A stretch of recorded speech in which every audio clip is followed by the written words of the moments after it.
Hey guys, Deslater Magic here, and it's time for another awesome, overlooked but awesome card. And this one is just plain awesome because of its sheer power, and boy was it overlooked.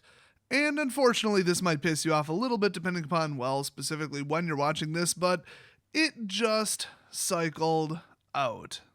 So unfortunately, if you wanted to use this in Standard, well, that bus just left the station. Sorry. So when it comes to blue control, it's a little bit more complicated than black control. Black control is kill it. Oh look, it's gone. In fact, white control is usually exile it. It's just you hit it, it's gone, bye-bye. Blue is a little bit more weird. Maybe it's going to tap it, it's going to keep it tapped, it's going to drop its attack power, it's going to drop flying from it, it's going to turn it into a frog. I mean, they get a little bit more creative with blue. So it's no big surprise that when people saw this card, they didn't quite get it, they kind of underrated it, and then they just switched to a different color. Unfortunately, most people, I wouldn't say misread the card, but misinterpreted the intended use of this card. Plus, it was printed as a rare, it's in enchantment aura, and it only costs 2. This is one of the best, most powerful, most disruptive blue cards made lately, and the worst part is it may not have been that great in the block that it was in, necessarily, but it would be insane right now in Standard. So I would say that this is quite possibly a modern caliber card, maybe. It's kind of flirting with that, but bare minimum, just like almost every card in this entire set, totally a commander card. I present to you from Dragons of Tarkir, Mirror Mockery. So you put this on a creature, and whenever enchanted creature attacks, you may put a token onto the battlefield that's a copy of that creature. Exile that token at the end of combat.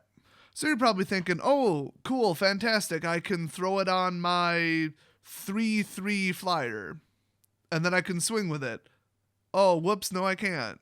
If I put this on my own 3/3 flyer and then I declare it as an attacker, I put out a token, not to mention the fact that I've already declared attackers, so that's done, but also it would have summoning sickness anyway. You ever wonder why Brimaz says bring out a token tapped and attacking? It's because you can't declare attackers, have a trigger go off, and then declare more attackers. You have to do it all at once. So, 2 reasons why this doesn't work. The funny thing is, though, people were thinking, well, I mean, you could put it on a creature with a really powerful enters the battlefield effect and then just get it over and over and over, and the token is not really a thing. Or you could always do before the end of combat, because that's when it's exiled, do something with the token, like sacrifice it and gain life equal to its power, just something. You could do something with it. It's awfully narrow, though, because it doesn't say at the end of turn, it says at the end of combat. So most people just said, well, this is dumb. Hate to break it to you, but you could put it on your opponent's creature, and they could never swing successfully again. Now, let's compare this to, like, Singing Bell Strike. That was a huge card back then. 2 cost, blue aura, drop it on a creature, it taps immediately, and they have to pay 6 to untap it, otherwise it does not untap. So if that happens, it can't swing, it can't block, it's basically gone, but they could pay 6 to untap it if they really wanted to. So that's not ideal, but let's compare it to a card that's legal right now, like Ice Over or Containment Membrane. It just says this creature does not untap, but it doesn't immediately tap the creature.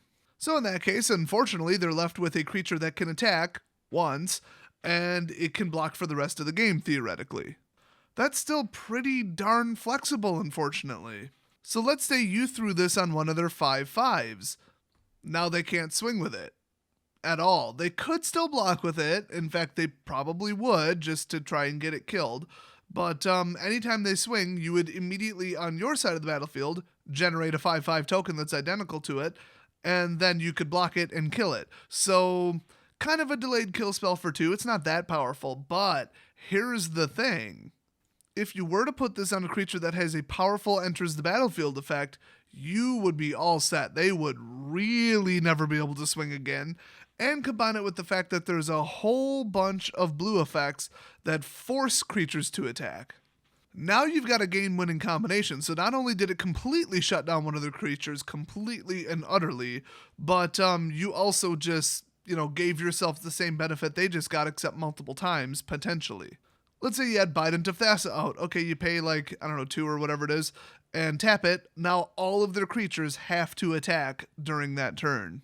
Now the best part is, even if it doesn't have an ETB effect, let's say they've got a line of 3/3/3 creatures, and then they've got 1/5/5. So you obviously put this on the 5/5.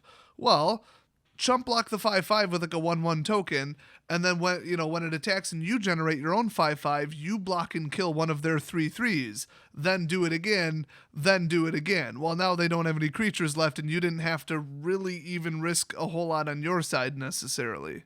But wait, there's more. It's like an infomercial. Put this on one of your own creatures that has a powerful ETB effect, and ta-da, you just cloned it. Now that I think is the most powerful for 2.